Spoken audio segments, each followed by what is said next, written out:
Aramzemes un Zālē ar organiskām augsnēm kopā ir apmēram 160 000 hektāri. Pusi no tā ir aptuveni aramzemes, tā skaitā tāds ekstensīvi kultivēts, kas varētu būt ilgadīgie Zālē, un otra puse ir ganības un visā citāda veida zālāji. Ko ar viņām var darīt, lai samazinātu emisijas? Viens, tas, kas biežāk dzirdēts, tas ir vienkārši nekultivēt aramzemes, pārvērst viņas par zālājiem, par ganībām.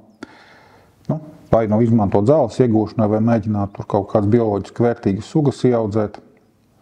Šobrīd pēc statistikas no organiskajām augsnēm zālājos mums aptuveni 5% skaitās bioloģiski vērtīgie zālē. Attiecīgi, acīmredzot, labprātīgi tās sugas tur negrib pieaugt bioloģiski vērtīgās. Bet mēs varam sagaidīt zinām emisiju samazinājumu, transformējot aramzemes par zālājiem. Tas būtu saskaņā ar Lifework Balt un citu pētījumu rezultātiem. Tie būtu aptuveni, ja mēs līdz 50. gadam runājam, tie būtu ap 50–70 tonnas uz hektāru mēs varētu samazināt. Tas ir 1,5–2 tonnas CO2 gadā tas emisiju samazinājums.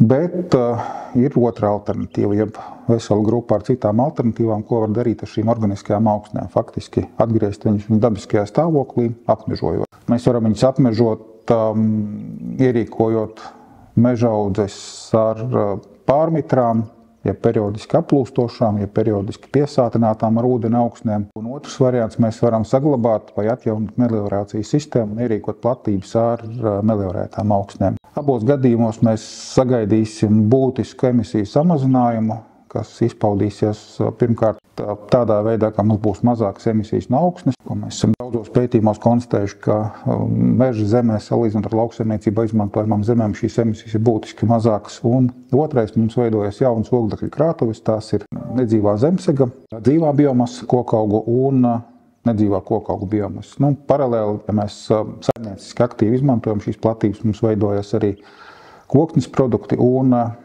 arī mēs nodrošinām aizstāšanas efektu enerģētikas sektorā.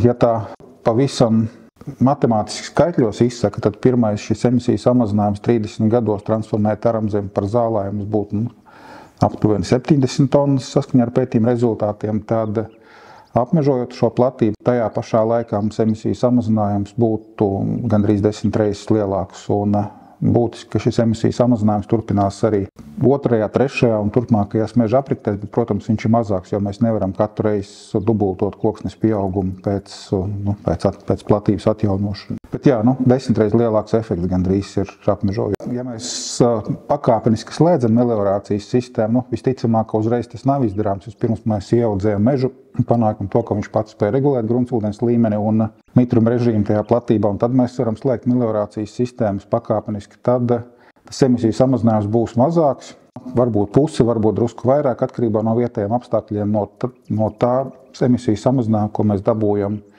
šo platību apmežojot un saglabājot meliorācijas sistēmas. Bet apmežošanas variants ar meliorācijas sistēmas slēgšanu, piemēram, audzējot lapkokus, mēs varam palielināt bioloģiski vērtīgās teritorijas, tos melnākšņu staignājus, piemēram, kas mums skaitās labi priekš bioloģisko daudzveidības mērķu sasniegšanas. Tā, par ekonomiskiem ieguvumiem. Klimata pārmaiņu mazināšanas pasākumi zemes sektorā izceļas ar to, ka tie ir ekonomiski izdevīgākie pasākumi, vienlaicīgi arī nodrošinot papildus ekonomisko efektu caur lielāku koksnes pieaugumu, lielāku enerģētiskās koksnes piegāžu apjomu nākotnē un organisku augšņu apmežošana ir droši vien visefektīvākais no šiem pasākumiem, gan saglabājot, gan slēdzot meliorācijas sistēmas, slēdzot pakāpeniski pēc tam, kad tas mežs ir ieaudzis. Ja mēs turpinām mežu apsaimniekot ar domu iegūt ar koksnes produktus un enerģētisko koksni, mums šis pasākums pārredzamā nākotnē līdz 50. gadam uz 1 tonu CO2 emisiju samazinājumu izmaksās 2 līdz 4 eiro atkarībā no tā, ko mēs šajā platībā darām.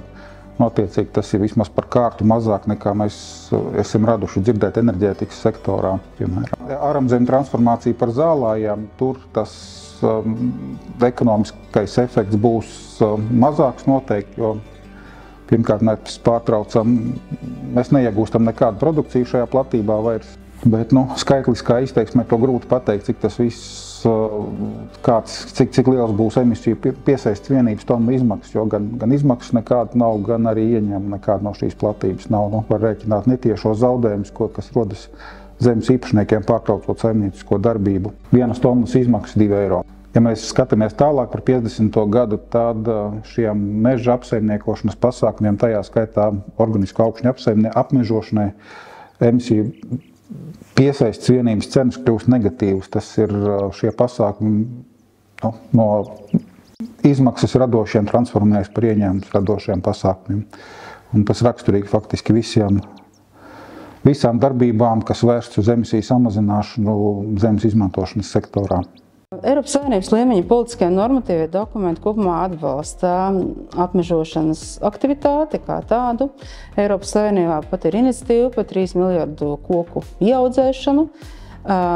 Ir izstrādātas vadlīnijas, kā šo ieaudzēšanu būtu optimālāk veikt, bet vienlaikus IPCC ziņojumos ir minēts tas, ka var panākt šādā veidā konfliktējošas darbības attiecībā uz zemes izmantošanu, respektīvi, ieaudzējot mežu, mēs neapšaubām samazinām zemi, kas varētu tikt izmantota lauksaimniecības produkcijas ražošanai. Līdz ar to tik viennozīmīgi gluži nav, bet vienlaikus jāsaka, ka jā, atbalsts apmežošanai Eiropas Savienības līmenī ir. Tajā pašā dokumentā, kas ir vadlīnijas apmežošanas veikšanai, Eiropas Savienībā ir minēts, ka nebūtu vēlams apmežot mitrājus. Latvijā mums ir vismaz 7%, kādu mēs datu avotu izmantojam, organiskās augsnes lauksaimniecībā izmantojamā zemē, bet šī augsne nebūtu pieskaitām pie mitrāju kategorijas, līdz ar to faktiski ir diezgan skaidrs, ka mēs to varam apmežot, izmantot resursu optimāli, tādu, kāds tas mums ir. It sevišķi tādēļ, ka apmežojot organisko augsni, mēs radam būtisku siltumnīca efekta gāzu emisiju samazinājumu, jo šie 7% augsnes, ja to apsaimnieko lauksaimniecībā, kā tas ir darīts līdz šim, rada aptuveni 1/4 daļu no kopējām ar lauksaimniecības zemi saistītajām siltumnīca efekta gāzu emisijām. Iestādot mežu, mēs neizvairamies pilnībā no emisijām no organiskās augsnes, bet vienlaikus mēs tās būtiski samazinām, kas, protams, 30. 50. gada klimata neutralitātes mērķu sasniegšanas kontekstā ir ārkārtīgi būtiski. Latvijas normatīvie dokumenti neierobežo principiāli kokaugu stādīšanu lauksaimniecības zemē, bet noteikti ir jāraugās līdz, vai tiek ievērots ministra kabineta līmenī noteiktās prasības, respektīvi ir divas būtiskākās no tām būtu jāpārliecinās, vai zeme ir melorēta vai nē, un ja tā ir melorēta, tad jāsako attiecīgi ministra kabineta noteikumos noteiktajiem, un līdzīgi arī ir jāraugās, vai vietējās pašvaldības līmenī teritorijas attīstības plānošanas dokumenti kaut kādā veidā neierobežo apmežošanas darbību veikšanu. Ja gadījumā ir noteikts specifisks regulējums, tad tas, protams, ir jāņem vērā.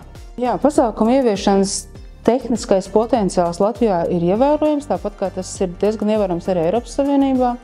Ja ir runa par šo pašu iniciatīvu par 3 miljārdu koku iestādīšanu Eiropas Savienībā, tad ir veiktas aplēses, ka būtu jāapmežo aptuveni 4,8 miljonu hektāru šobrīd lauksaimniecībā neizmantotas, lauksaimniecībā izmantojamas zemes. Latvijas gadījumā, apzinoties to, ka mums ir ievērojama organisko augšņu platība, un šī platība ir aptuveni 160 000 hektāru, ir skaidrs, protams, ka tas ir tehniskais apmežošanas potenciāls, kas būtu nepieciešams, ja mēs vēlamies virzīties uz klimata neutralitātes mērķu sasniegšanu, bet vienlaikus jāapzinās, protams, tie ierobežojumi, ar kuriem mums varētu nākties saskarties, un ar to, ka varētu būt nepieciešama nopietna stimula, lai zemes īpašnieks izšķirtos par labu apmežošanai, ja līdz šim zeme ir izmantota lauksaimnieciskai ražošanai. It īpaši ņemot vērā to, ka Latvijā aptuveni pusē no lauksaimniecībām ir organiskā augsne, sastopama, līdz ar to daļai saimniecība tā varētu būt visā saimniecības platībā. Un, ja mēs nākam ar šādu apmežošanas iniciatīvu, faktiski zemes īpašniekam ir jāpāriet no lauksaimnieciskās ražošanas uz mežsaimniecību, kas nevienmēr varbūt ir tik vienkārši iespējams. Un, ekonomiskie stimuli un iniciatīvas no valsts pārvaldes puses varētu būt nepieciešams dažādu atbalstu pasākumu veidā.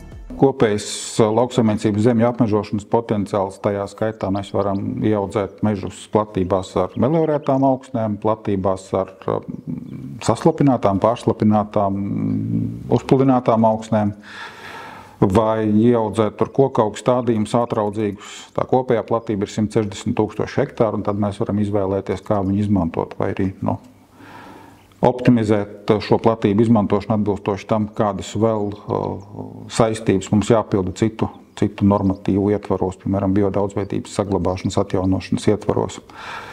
Pelna izmantošana mums nosaka to, cik daudz krājas kopšanas cirpis mums katru gadu ir. Tie varētu būt 3 līdz 5 000 hektāri gadā, kurus varētu nokaisīt ar pelniem, sagaidot arī potenciālu krājas papildu pieaugumu. Attiecībā uz pakāpeniskajām cirtēm grūti pateikt, cik tas potenciāls ir liels. Šobrīd viņš ir relatīvi neliels, varbūt nākotnē viņš varētu būt lielāks saistībā arī ar šiem dabas atjaunošanas normatīvu prasībām. Mērķtiecīga meža atjaunošana 2–3 000 hektāri gadā varētu šo pasākumu ieviest. Tas ir kūdriņos un purvaiņos, kuros veikt atjaunošanas cirti.